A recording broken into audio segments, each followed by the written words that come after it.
Ready to unwrap a surprise from Consumer Cellular? Experience the gift of freedom with no contract, no hidden fees, and always free activation. Here comes the holiday surprise. From now till December 31st, new customers can enjoy their second month for free. To get this holiday offer, visit consumercellular.com or call 1-888-FREEDOM and use promo code PODCAST. Act before December 31st to get your second month on us. Use promo code PODCAST.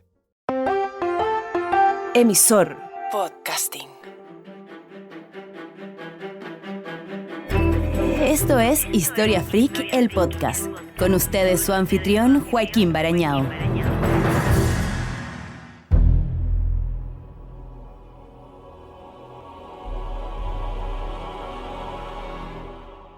Tropezar con restos de gigantes del pasado es más viejo que el hilo negro. Indígenas canadienses pensaban que eran los padres de los búfalos. El cronista romano Suetonio nos cuenta que el emperador Augusto coleccionaba en Capri los huesos monstruosos de enormes monstruos marinos y bestias salvajes, llamados los huesos de los gigantes, hallados durante la construcción de su villa. Hace 1700 años en Sichuan, China, supusieron que se trataba de un dragón. Es casi seguro que la rica tradición china en torno a estas bestias aladas se remonta a estas confusiones. En 2007, un paleontólogo advirtió que campesinos de Henan, China Central, vendían restos de dragones voladores para uso en medicina tradicional. Tras hervirlos con otros ingredientes, se los daba a los niños para tratar mareos y calambres. O eran molidos y la pasta resultante era aplicada en fracturas y otras heridas. Algo así como 1 tonelada de huesos fue a parar a las ollas. Estos charlatanes ni siquiera sabían que los fósiles por lo general no contienen ni un solo átomo de los verdaderos huesos, conchas o dientes. Existen porque el dinosaurio se hundió en la brea o quedó enterrado en barro o arena al morir y el hueco de los huesos se rellenó gradualmente con minerales. Es como un molde al que de a poco se le extrae la arcilla y se rellena con bronce para una estatua, de modo que su poder curativo es el mismo que el de cualquier guijarro de playa. Tienen que darse muchas condiciones al mismo tiempo para que esto ocurra, y por eso una minúscula minoría de estos seres se fosilizó. Nos dicen dinosaurio y en el acto pensamos en ogros dentudos y enormes. Bigger. Why do they always have to go bigger? Sin embargo, la mayoría eran chiquitos. Es solo que piezas grandes de cadáveres gozan de mucho mejores chances de superar esa difícil prueba del azar. De los cerca de 1300 dinosaurios nombrados hasta ahora, cerca de la mitad se conocen por un solo ejemplar y por lo general incompleto.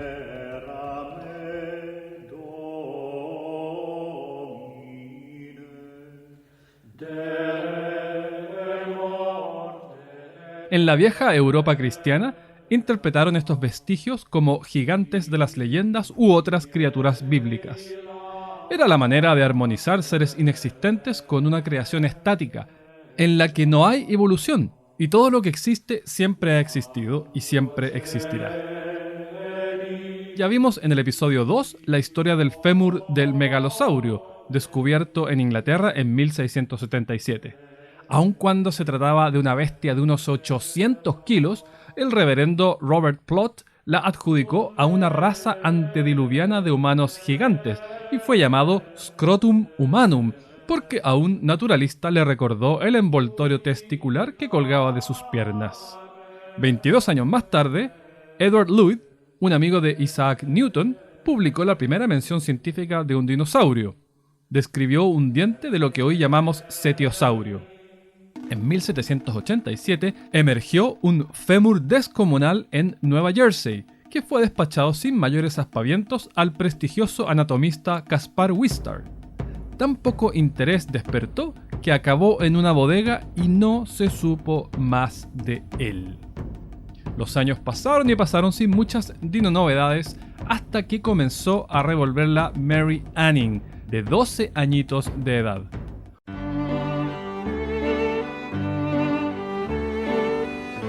Junto a su familia, Mary recolectaba fósiles y otras rarezas en los acantilados de las playas británicas para vender a los turistas.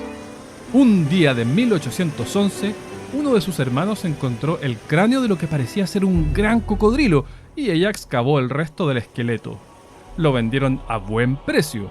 El encargado del Museo Británico lo llamó lagarto pez, pero con toda la onda que provee el griego, ictiosaurio. Se destapó así la dinosauriomanía. Y da el caso que se destapó con un no dinosaurio, porque hoy sabemos que los ictiosaurios no son propiamente dinosaurios, aun cuando compartieron la época y el aspecto amenazante de algunos. Los hallazgos infantiles no son cosa del pasado. Nunca pierda la esperanza, mire que el mundo es grande y el volumen por excavar cuasi infinito. En 2009, Daisy Morris, una británica de 4 añitos, encontró un fósil en la playa. Era una nueva especie de reptil volador, luego llamado Bectidraco. Si 4 años de edad le parece poca gracia, le cuento que en 1997 el pequeño David Schiffler, de apenas 3, descubrió un huevo de 150 millones de años mientras peluceaba en la Tierra. Como acababa de ver una película de dinosaurios, su papá creyó que fantaseaba. Cuando por fin lo llevaron donde expertos, la pieza obligó a repensar la fecha de aparición de los dinosaurios carnívoros ovíparos. Cual detective del pasado, Mary siguió recorriendo los acantilados durante las bajas mareas para pillar más tesoros con los que deleitar turistas y llenar los bolsillos. En especial en invierno, cuando los derrumbes provocados por las tormentas desnudan las rocas de sus secretos. Era una tarea agotadora, peligrosa y muy húmeda. Una luz le quitó la vida a Try, su perro terrier. Pero rindió frutos. En 1823 dio con otro gran bicho marino que llamaron plesiosaurio, o cercano a lagarto. Su trabajo atrajo a William Buckland, que, al igual que Mr. Plot, era reverendo y profesor de la Universidad de Oxford. Este eminente caballero había escrito la primera descripción completa de un dinosaurio, al que llamó Gran Lagarto o Megalosaurio. El nombre fue sugerencia de James Parkinson, el médico y geólogo que describió la enfermedad epónima. Esto después, claro, de participar de una conjura para asesinar a Jorge III con un dardo envenenado mientras el rey atendía al teatro y que casi acaba con Parkinson enviado en cadenas a Australia. Casualmente, la especie descrita por el reverendo Buckland era la misma que tanto confundió al reverendo Plot más de un siglo atrás, y la que escogieron para el papá de la serie Dinosaurios, coproducida por Disney. Just your mother and me, in the car, 10 minutes.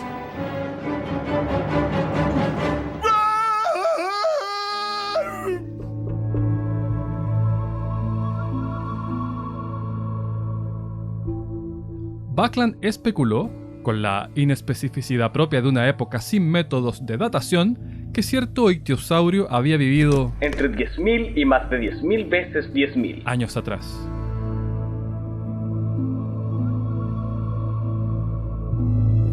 Mary le comentó al reverendo Buckland que ciertas piedras particulares aparecían en los abdómenes de los ictiosaurios.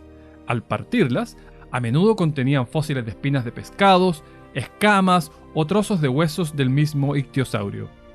A Buckland le cayó entonces el alcachofazo. Era caca fosilizada. Los llamó coprolitos. Se volvió la autoridad en la materia y mandó hacer una mesa fabricada con especímenes de su colección.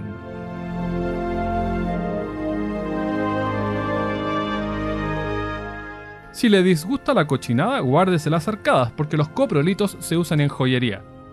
Cualquier día de estos se encuentra con aros de caca de dinosaurio en las orejas de su vecina en la cola del supermercado. Más importante que eso, dan pistas sobre qué comían y con ello sobre su comportamiento. Hace poco emergió también vómito fosilizado de ictiosaurio regado de conchitas. Tremendo tesoro de la Tierra.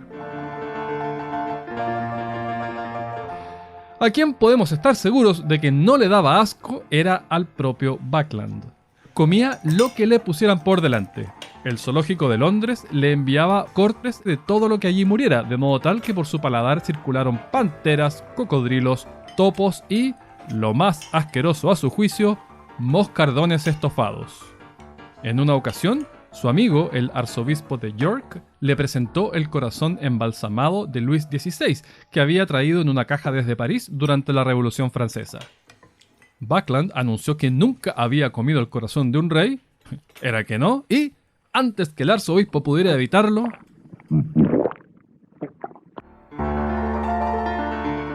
se lo tragó. En otra ocasión le informaron que encontraría sangre fresca de santos en el piso de una catedral. No iba a dejar pasar la oportunidad de probar un nuevo sabor y lamió las losas. Descartó de inmediato la interpretación sanguínea, aclarando que era orina de murciélago. En otro episodio, corrió por una escalera de la universidad con un cráneo de hiena en la mano y confrontó al primer estudiante que se le cruzó. Le gritó: ¿Qué gobierna el mundo? El confundido joven se quedó mudo. Luego apuntó el cráneo a otro alumno y repitió la pregunta. ¿Qué gobierna el mundo? No tengo idea. El estómago, señor. Gritó Buckland. Acudía a roqueríos y acantilados vistiendo la toga académica. Daba lecciones a lomo de caballo y en clases imitaba el movimiento de los dinosaurios que describía. No por nada, Darwin pensaba que Buckland era un bufón. En una ocasión convocó a varios miles para una disertación en las cavernas de Dudley, y al terminar la muchedumbre retornó a la luz del día entonando God Save the Queen.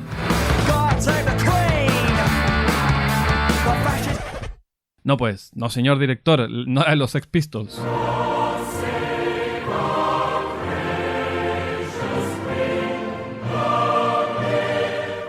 Incluso cuando Buckland abordaba ciencia seria, su actitud solía ser singular. Una vez, su señora se despertó en mitad de la noche con su marido llorando de emoción. Querida, creo que las huellas de Cheiroterium son indudablemente testudinales. Partieron raudos a la cocina en ropa de dormir. Ella extendió pasta de harina sobre la mesa mientras el reverendo iba a buscar la tortuga de la familia. La ensartaron en la pasta y descubrieron que sus huellas coincidían con las del fósil que Buckland estudiaba. El reverendo fue reconocido entre sus pares y obtuvo el premio máximo de la Sociedad Geológica de Londres. Los aportes de la pequeña Mary, en cambio, fueron eclipsados o robados por sus colegas hombres. No la tomaban en serio, por ser mujer, por ser niña y porque provenía de una familia pobre que rascaba rocas playeras para llegar a fin de mes.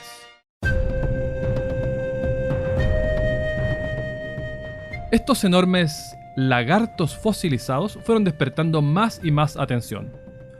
Otra Mary, esta vez de apellido Mantell, descubrió un diente extraño en una pila de escombros destinada a reparar baches de una carretera.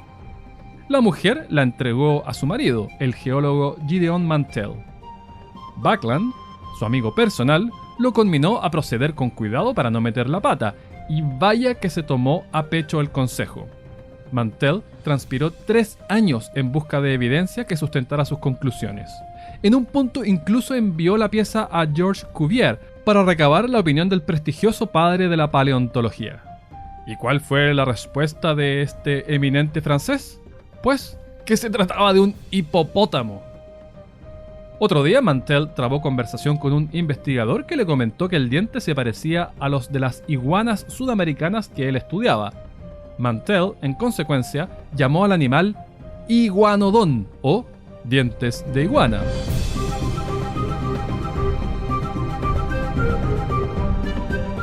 Pese a la meticulosidad de toda esta labor, el Mister pensó que lo que hoy sabemos que era la garra del pulgar correspondía a un cuerno sobre la nariz, un error que perduró durante 40 años. Disney luego escogió al iguanodón para el protagonista de Dinosaurio. ¡Sácalos de aquí! ¡Se acerca un carnotauro! ¡Avancen! Se fue asentando así la idea de que no siempre habíamos sido la corona de la creación. Al Amphicoelas fragilimus se le adjudicaron en ese momento más de 100 toneladas y no encajaban nomás en el arca de Noé. En 1842, el paleontólogo Richard Owen, un furibundo detractor de Darwin, acuñó el apelativo de dinosaurio o lagarto terrible. Más allá de la discutible pertinencia de calificarlos de terribles, Estos animales ni siquiera eran lagartos, que pertenecen a un linaje 30 millones de años más antiguo. Es una rama a la que pertenecen animales como el mososaurio, de 16 metros de largo. Sin embargo, quedamos amarrados para siempre con este error. Lo de lagartos terribles no fue el único desliz de Owen. Al animal que describió el amigo de Newton lo llamó cetiosaurio, lagarto ballena, porque pensaba que se asemejaba a un cocodrilo gigante. 3 décadas más tarde, aprendimos que era un cuadrúpedo terrestre.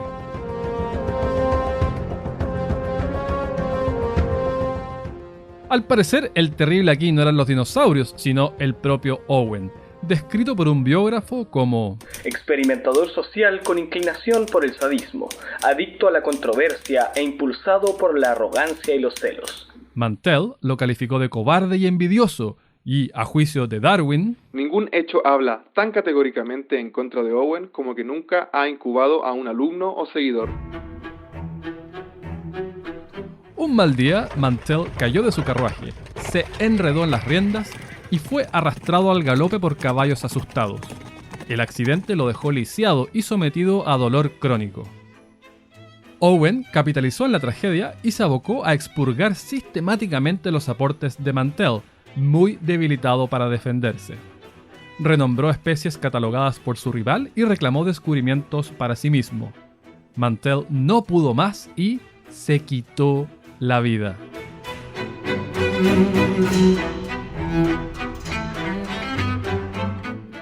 En la Literary Gazette lo describieron como un aficionado de contribuciones modestas y acreditaba el descubrimiento del iguanodón a Owen y Cuvier.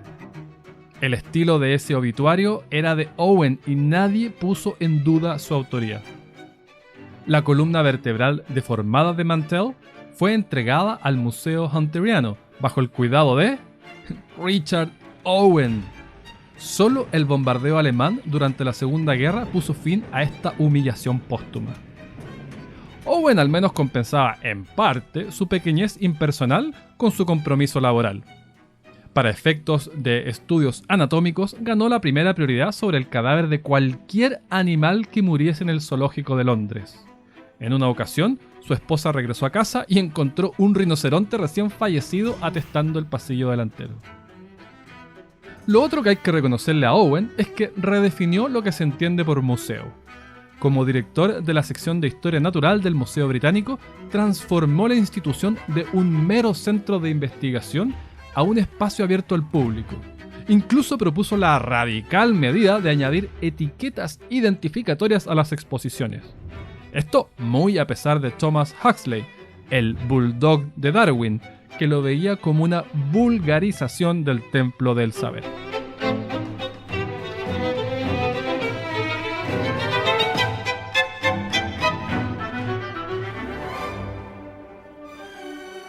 La intriga por estos masivos seres del pasado cruzó el Atlántico en 1858, tras el hallazgo de un esqueleto en Nueva Jersey. Era extraordinario por 2 razones. 1, estaba casi completo, y 2, era bípedo, lo que se creía imposible. Hoy sabemos que era un hadrosaurio, o dinosaurio pico de pato. Es una variopinta familia, entre la que se cuenta una especie de pesadilla para los dentistas, que lucía unos 1400 dientes y que por renovarlos en forma permanente perdía unos 1800 por año.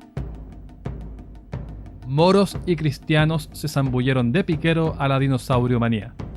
Nada ejemplifica con mayor intensidad este ambiente que la rivalidad entre los paleontólogos Othniel Charles Marsh y Edward Drinker Cope.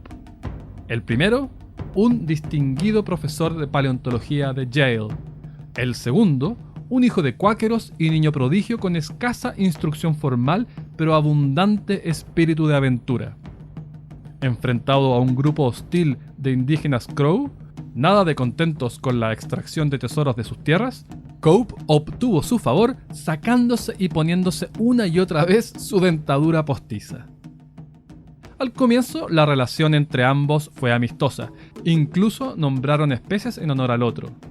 La mala onda posiblemente comenzó cuando Marsh humilló a Cope difundiendo que había puesto la cabeza del elasmosaurio al final de la cola. Ambos recurrieron a sobornos, robos, destrucción de prestigio del rival y todo lo que hiciera falta.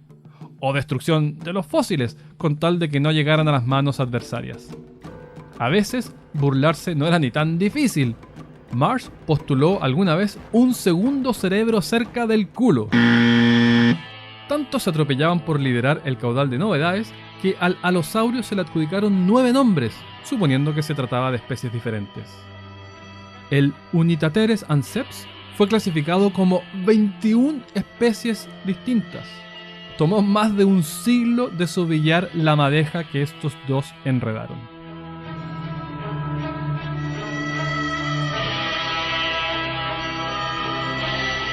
La Guerra de los Huesos se prolongó por 30 largos años. Solo acabó cuando Cope, tras disipar toda su fortuna en la causa, perdió la vida. Procuró aclarar en su testamento que su cuerpo debía ser donado a la ciencia y lanzó un reto póstumo a Marsh: medir cuál de los dos cerebros era mayor.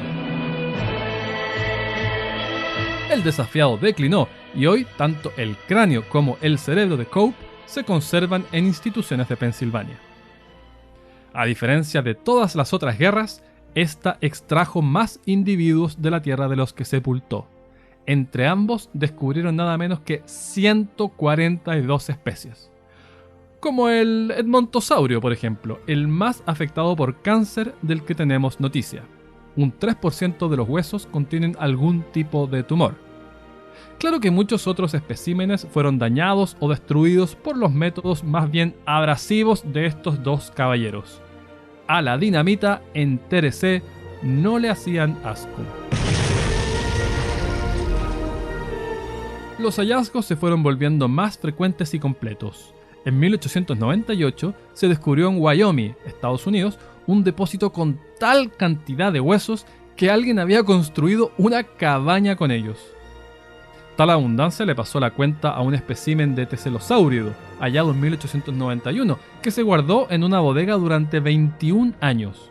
Solo entonces lo estudiaron y advirtieron que era una nueva especie.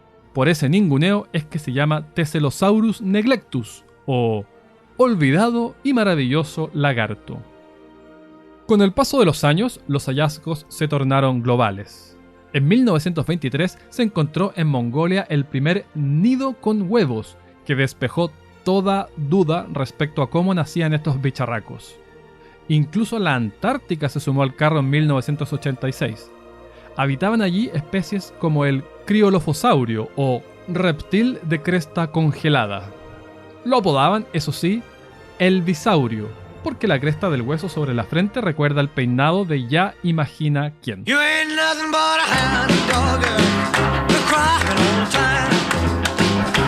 Si bien la Antártica era mucho menos helada y había bosques, de todos modos, este animal enfrentaba el desafío de adaptarse a largos periodos de oscuridad.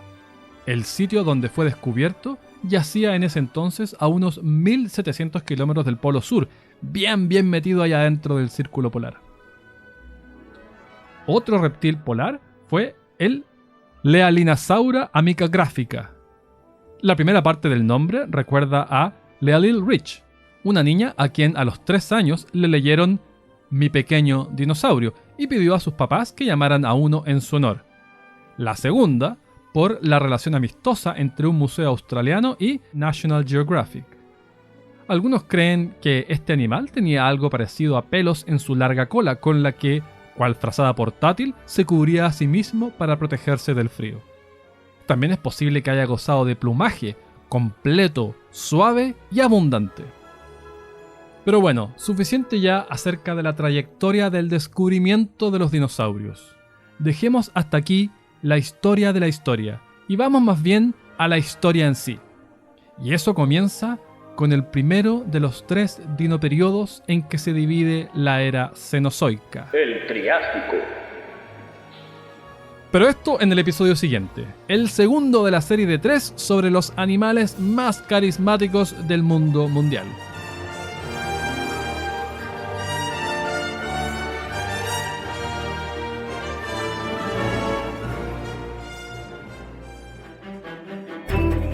Esto fue Historia Freak, el podcast. Escucha este y todos los otros episodios en emisorpodcasting.com. Todas las referencias bibliográficas disponibles vía Amazon en Historia Universal Freak Extendida. Más de 1400 páginas que recorren desde el Big Bang hasta el presente.